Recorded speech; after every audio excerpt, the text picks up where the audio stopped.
Alors aujourd'hui, on continue donc, comme Jean-Luc l'annonçait, dans la série « Le projet de Dieu ».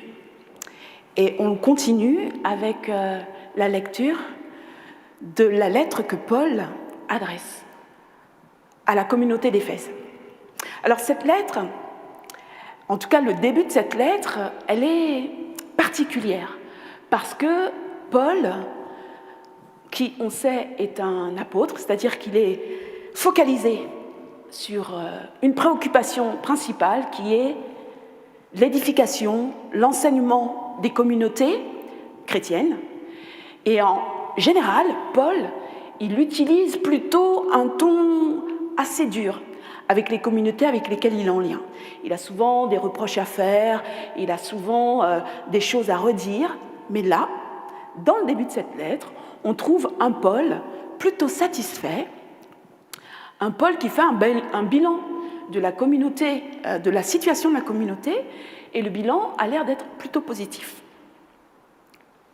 Alors pour commencer, Paul dit qu'il est content du choix fait par les Éphésiens, il est content de leur engagement dans la vie de foi, et il les félicite pour leur foi mise en action.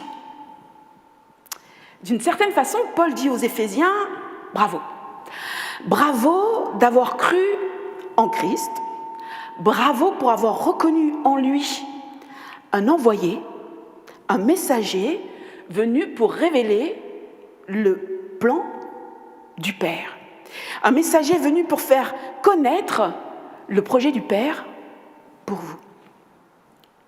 Ce projet du Père, Paul, il le détaille peut-être un peu plus dans les premiers versets, donc dans le passage qui est avant la lecture d'aujourd'hui. Mais donc, ce qu'il en dit, c'est que ce projet, c'est à la fois un projet de bénédiction, qui inclut toute bénédiction spirituelle dans les lieux célestes, mais c'est aussi un projet d'adoption, par lequel le Père a désiré que nous devenions ses enfants, par Jésus-Christ. Et le projet du Père, c'est aussi un projet de réunification, avec lequel il est question pour le Père de réunir sous une seule autorité, celle du Christ, tout ce qui est dans les cieux et tout ce qui est sur la terre. Voilà. C'est donc un vaste programme. Bénédiction, adoption, réunification.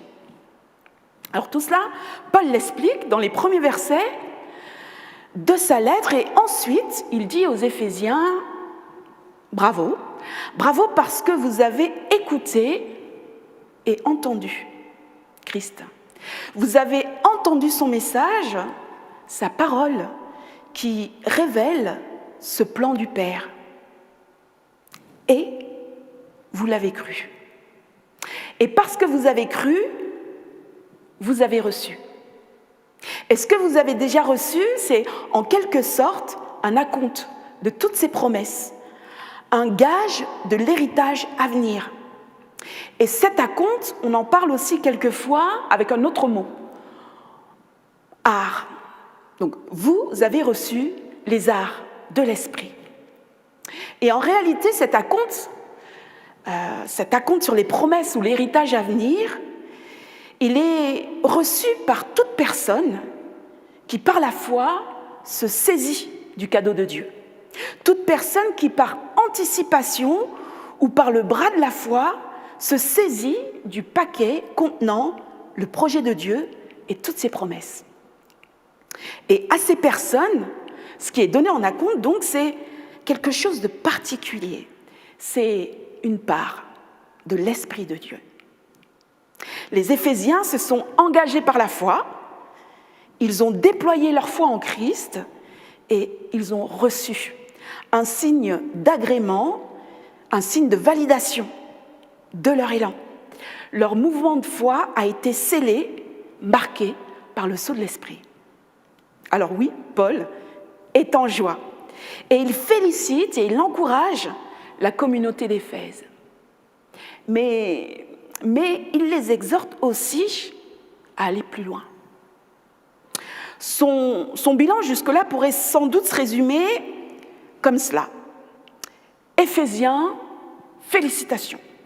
Votre situation est bonne. Elle est réjouissante. Chacun a cru et s'est saisi du paquet qui lui était offert. Et il a reçu un acompte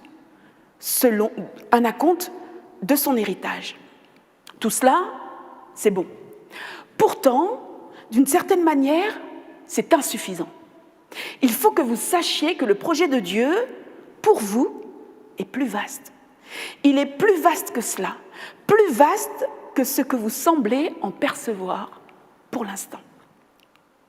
Vous avez individuellement saisi le paquet qui vous était offert et qui a été amené par Christ. Vous avez globalement saisi les promesses de bénédiction, d'adoption, de réunification. C'est bien, mais il y a plus. Il y a plus à savoir, il y a plus à expérimenter. Et donc, dans la marche dans laquelle vous êtes engagé avec le Christ, vous devez maintenant aller plus loin. Ce que Paul tente de dire ou d'expliquer aux Éphésiens, c'est que jusqu'ici, vous avez reconnu Jésus comme messager du Père. C'est très bien. Mais vos connaissances doivent être élargies et vous devez maintenant vous engager à connaître le Père. Et vous avez aussi d'autres choses à découvrir concernant le Fils. Connaître le Père. Connaître le Père, c'est un point important, un point assez important pour que Paul en fasse un objet d'intercession. Il explique qu'il intercède pour les Éphésiens afin que leur soit donné un esprit de sagesse et de révélation qui précisément les aidera à connaître le Père. Oui, connaître le Père, c'est important parce que si les Éphésiens ont accepté un cadeau, en fait, en réalité, ils ne savent pas encore vraiment de qui provient ce cadeau. On leur a parlé d'un héritage, mais de qui provient véritablement cet héritage-là? Cette question, elle se pose parce que, en fait, il existe un lien entre la nature ou le contenu d'un héritage et l'identité de la personne de qui il provient. Parce que clairement, celui qui fait un don, un legs, il ne peut pas léguer ce qui ne lui appartient pas. Il ne peut pas donner ce qui n'est pas en sa possession. C'est son identité, son statut, ses possessions qui déterminent la nature du don qu'il peut faire. Et ici, c'est le Père qui est à l'origine du cadeau que les Éphésiens reçoivent en Jésus. Alors oui, pour Paul, inciter les Éphésiens à connaître le Père, c'est d'une certaine manière les inciter à mieux connaître la valeur des promesses qu'ils ont reçues. C'est une façon de les inciter à mieux savoir ce qui leur a été donné en héritage. Ce que Paul dit, c'est qu'avec le donateur des Éphésiens, ce donateur qui est certainement aussi le nôtre, si nous aussi nous avons fait la transaction de foi dont je parlais tout à l'heure, eh bien avec ce donateur qui est le Père, le don n'est pas un don uniquement de choses matérielles, on s'en doute. Ce don, Paul en parle dans les premiers versets et il dit que ce qui est contenu là, dans le legs du Père, ça concerne à la fois l'espérance, la bénédiction, une bénédiction spirituelle, une glorieuse richesse et force et puissance. Voilà, tout cela est détaillé dans les premiers versets et c'est tout cela que le Père offre. Mais pour compléter ce tableau du don du Père, il faudrait ajouter que la provision du Père, ce que le Père donne, il nous le donne en Christ. C'est-à-dire que Christ délimite l'espace du don que le Père fait. Il constitue le cadre de ce don. Et pour toute toute personne qui accepte le don du Père, il se passe quelque chose, un mouvement, un déplacement, un changement de cadre de référence. Et tout d'un coup, ce qui importe, ce n'est plus nos propres références, ce n'est plus nos propres capacités, parce qu'elles sont remplacées par celles de Christ. Et d'une certaine façon, ce sont l'identité, les attributs de Christ que l'on prend en héritage. Et dans ces attributs, il y a une chose en particulier sur laquelle Paul insiste, et c'est la puissance de Christ. Jésus est décrit comme étant particulièrement puissant. Et sa puissance et son autorité, elles sont manifestes avec des choses très significatives comme la résurrection d'entre les morts, comme le fait qu'il siège à la droite du Père dans les lieux célestes, ou encore comme le fait que son nom est le nom qui est au-dessus de tout nom. Alors oui, la puissance est un trait caractéristique de Christ. Et en réalité, quand on parle de lui, on parle de la personne qui est au-dessus de toute autre puissance. Et c'est lui, c'est le Christ qui détermine notre cadre de vie, c'est lui qui délimite le cadre de notre propre puissance et de notre propre autorité. Alors, je l'ai dit tout à l'heure, le message de Paul pour les Éphésiens, c'est « Il faut connaître le Père et découvrir le Fils ». Et cela signifie en partie découvrir que non seulement c'est le Père qui donne, mais qu'il donne avec le Fils, qu'il donne par le Fils. La provision du Père se trouve dans Christ. Donc connaître le Père, c'est découvrir que selon sa volonté, le Fils détermine notre être et notre avoir. Alors qu'est-ce que cela veut dire vraiment pour nous ? Eh bien, ça veut dire que dans nos vies de tous les jours, nous avons probablement des ajustements à faire. Il nous faut nous déplacer pour changer de cadre de référence. Parce que notre juste cadre de référence, notre véritable espace ou cadre de vie, il est en Christ. Et dans nos vies de tous les jours, cela signifie que même quand notre réalité est mouvementée, quand nous sommes pris par le tourbillon de nos vies, il faudrait pouvoir se rappeler du cadre plus large et plus sécurisé, peut-être invisible, mais bien réel, qui est le nôtre, le cadre de notre réel en Christ. Il nous faudrait oublier ou dépasser la réalité pour pouvoir s'attacher à notre réel. Peut-être que dans ma réalité, je peux être ou me sentir faible, mais qui suis-je en Christ ? Peut-être que dans ma réalité, je peux me sentir démunie, mais qui suis-je en Christ ? Peut-être que dans ma réalité, je peux me sentir esseulée, rejetée, sans véritable valeur ou même sans véritable but.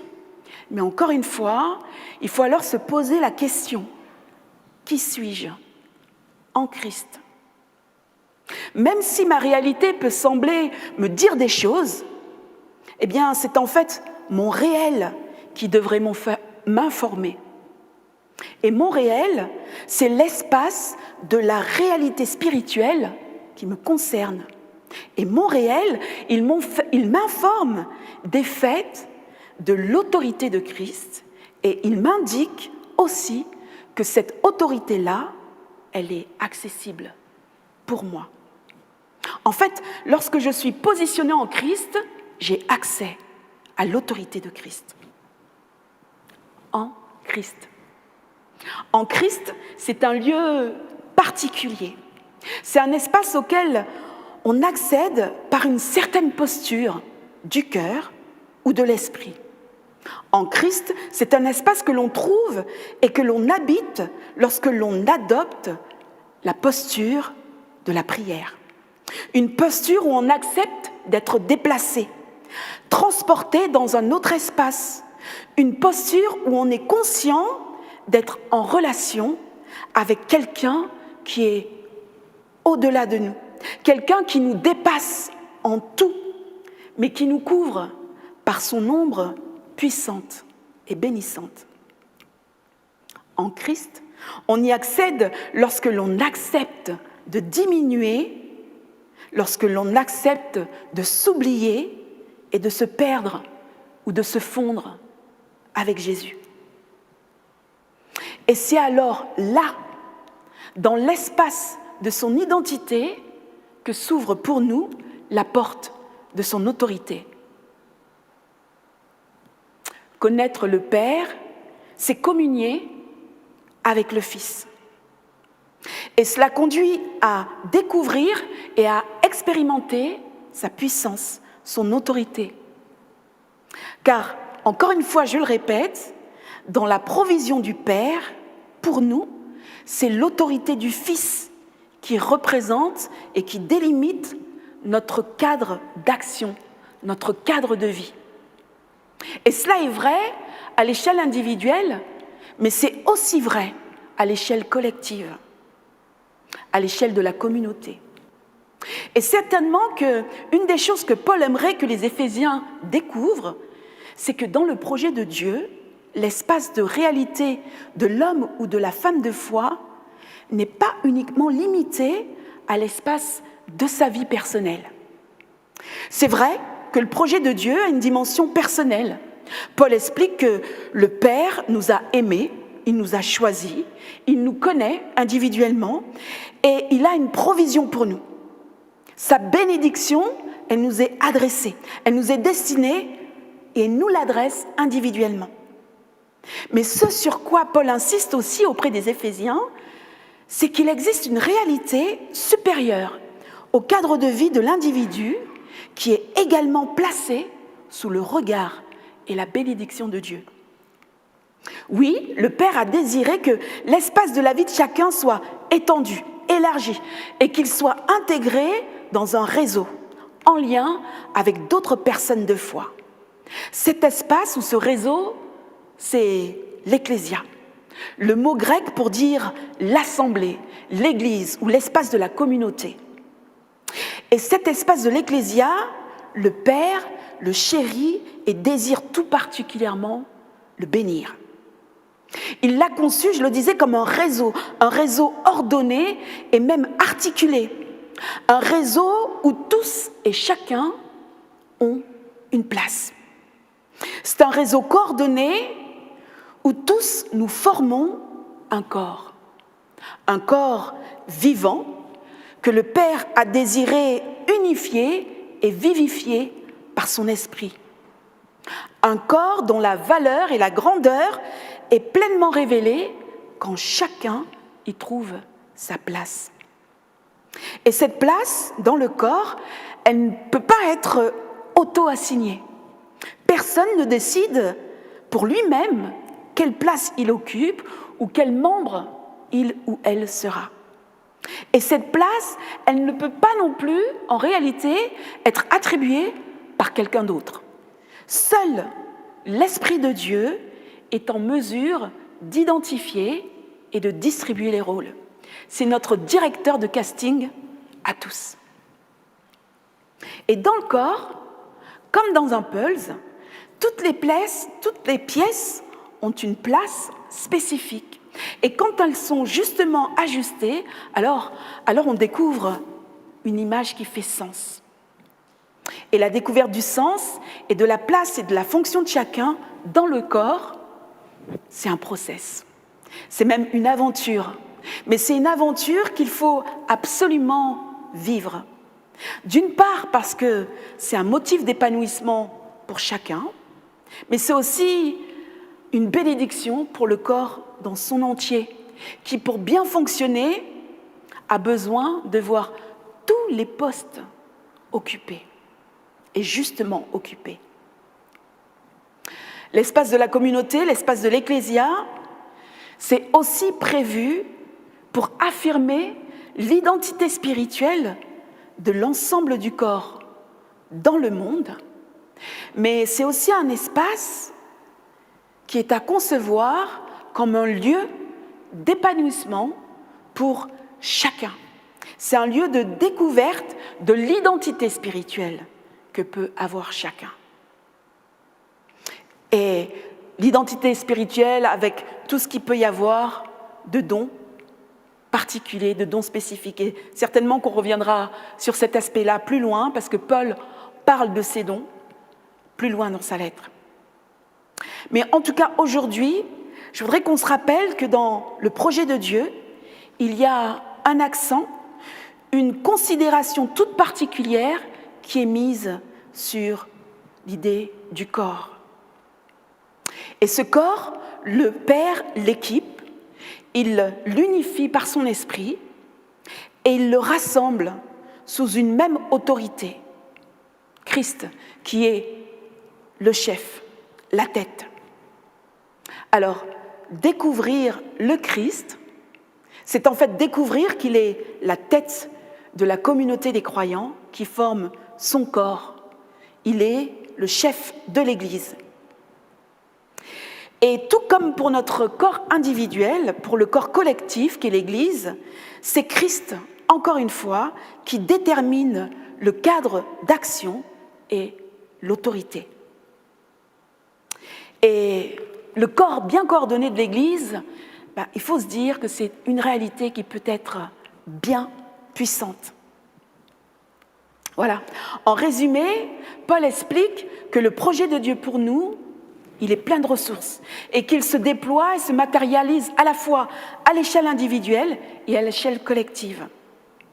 Pour son projet ou ses projets, le Père offre une provision généreuse. Mais pour que ces projets arrivent pleinement à réalisation, il y a une condition, une seule condition doit être respectée.